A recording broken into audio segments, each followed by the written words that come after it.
Le 3 mars 2025, l'Ivoire Trade Center a été le cadre du lancement réussi de la première édition de l'apéro du design.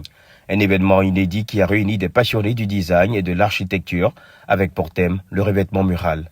Au 5e étage de ce centre d'affaires moderne, la salle événementielle a accueilli une série d'échanges passionnants autour d'un thème clé du design intérieur. L'initiative de l'événement revient à Madame Michaela Akole Koulibaly, directrice de Neo Studio, qui a ouvert cette première édition avec une allocution sur l'importance de repenser l'espace à travers les matériaux et notamment les revêtements muraux. En fait, je cherchais une plateforme où tout le monde pouvait échanger de façon très libre. Et en recherchant sur Abidjan, je n'en avais pas trouvé. Alors je me suis dit, quand on ne trouve pas, il faut le faire soi-même. Donc j'ai pris l'initiative d'engager cette première session d'apéro du design et j'ai eu beaucoup de chance. J'ai eu beaucoup de chance parce que on a eu un accompagnement vraiment que j'attendais pas. Franchement, j'ai eu beaucoup de personnes qui m'ont soutenu dans cette première édition. Jean-Marie Razès, directeur régional Afrique de l'Ouest de MIA, a également pris la parole pour souligner l'importance de ces événements dans la promotion du design et de l'architecture contemporaine en Afrique de l'Ouest. Tout d'abord, je voulais remercier Michaela, parce que sincèrement, effectivement, alors même si on n'a pas hésité à partager avec Michaela ce moment, c'est un moment convivial, on n'a pas hésité parce que apéro et design. Donc déjà, c'est deux choses qui nous conviennent plutôt pas mal. Et puis, depuis quelque temps, on bosse avec Michaela sur des sujets et on s'aperçoit qu'il y a beaucoup de choses à dire, il y a beaucoup de choses à faire, effectivement. Mais des rencontres aussi sympathiques, dans un cadre convivial, et puis avec effectivement des thèmes bien précis, ça nous a plu tout de suite. Donc, on a répondu présent avec grand plaisir, Michaela. Le premier panel de la soirée a vu l'architecte Francis Sosa échanger avec la modératrice sur le revêtement mural, son histoire, son évolution et ses enjeux dans le contexte ivoirien. Mais avant qu'on aille un peu plus profondément, le Jean-Paul tout à l'heure a demandé à plusieurs personnes ce qu'était le revêtement mural. Moi, je veux te poser ta question pour avoir un avis d'expert.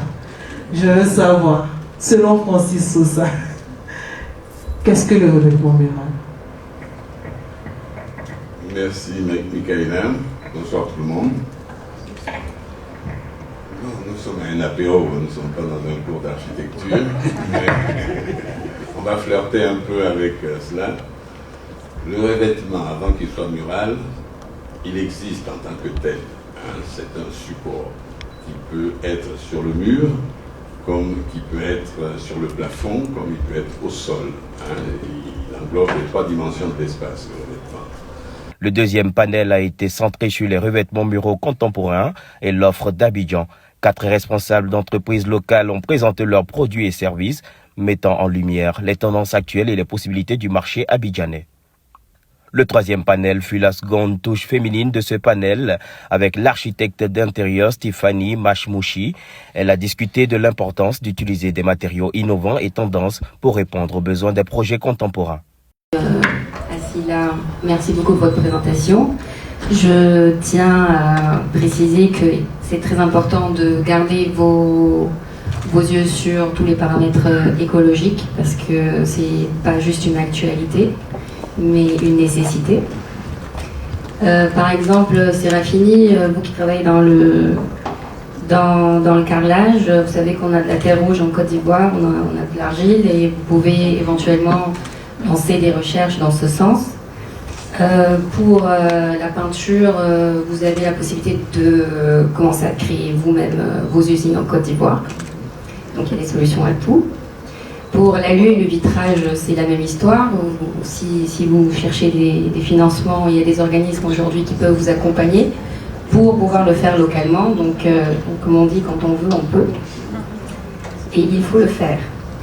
L'événement s'est conclu par un cocktail convivial offrant aux participants l'occasion de réseauter et de discuter des idées abordées lors des panels. C'est important de participer à ce genre d'événement pour faire des mises à jour qui se trouvent sur le marché comme offre, qu'elles soient locales ou importées, et de pouvoir faire le choix